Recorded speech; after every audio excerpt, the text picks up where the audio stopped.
Fear. I've been thinking a lot about fear. I'm constantly thinking about fear. You know, how fear relates to us, how it relates to the world outside of us, how it relates to this control system, this matrix. And I always come back to, fear is so important for them. They need it.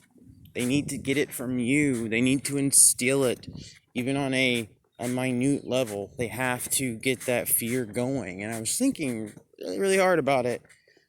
And I don't know, maybe it's just a mad notion of mine, but I almost feel like fear is like silent consent.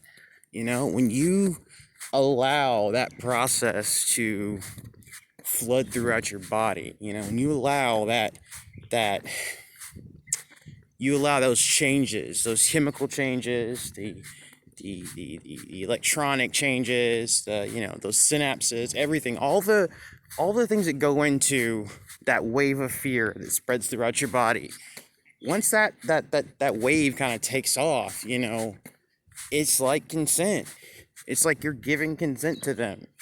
And I think that's why I found in my experiences, when you are afraid or when they can instill fear in you, they can do more. It's like giving them the green light. It's like they continue to do more. It's like everything just hits you that much harder when you're afraid.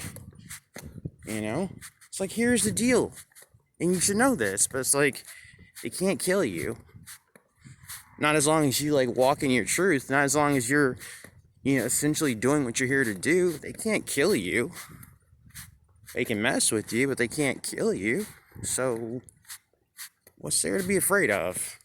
Really, what's there to be afraid of?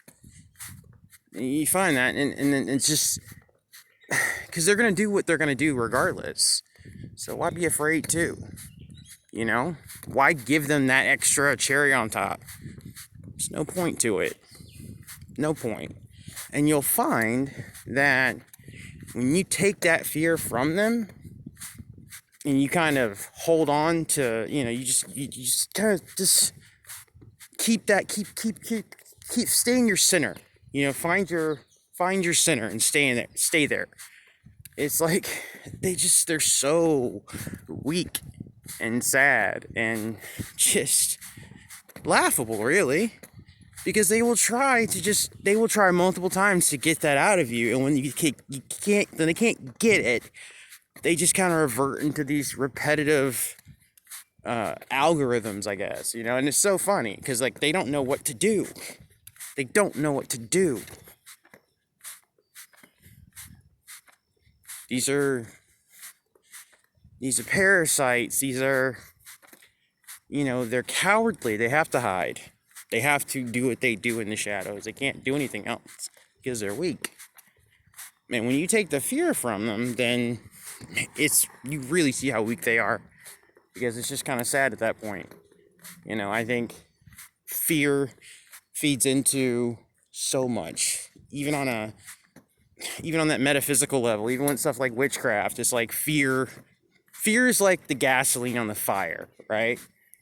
If they put a hex or a spell on you, imagine that being like lighting a match, right? And then you just get terrified. It's like dumping gasoline. So you're just, and this entire thing just goes up and you incinerate yourself because of that fear. You take fear away, there's not much they can do. It's always about fear. It's always about their reaction. It's always about getting that thing out of you, And so you got to just train yourself, man. You got to train yourself to stay on top of that. Stay on top of your reactions, your heart rate. That figures into it as well. Just, I really try my best not to care anymore. Again, like I said in my previous videos, it's just more annoying now than anything else. I'm not scared of them. I'm not scared, It's like at the end of the day, I realize they're going to do what they do regardless. Even the more screwed up, grimy aspects of it, they're still going to do what they're going to do regardless. So it's like, why the hell would I be afraid to? There's no point. Anyway. Fear does not exist in this dojo. If I can impart anything to anyone, leave the fear alone. Run the other way. Get rid of it. It's hard. I know. It's not easy. It is a process. You have to train yourself to do it. And yes, you will fail. Yes, there's those moments where you just like suddenly you're like, shit, I'm just terrified. You didn't even know where that came from. Well, pick yourself up and keep on going. Do not live in fear. Fear is where they live. You don't want to live there. Trust me. I will talk to you guys later. Have a good morning, night, evening, wherever you might be. Talk to you folks later.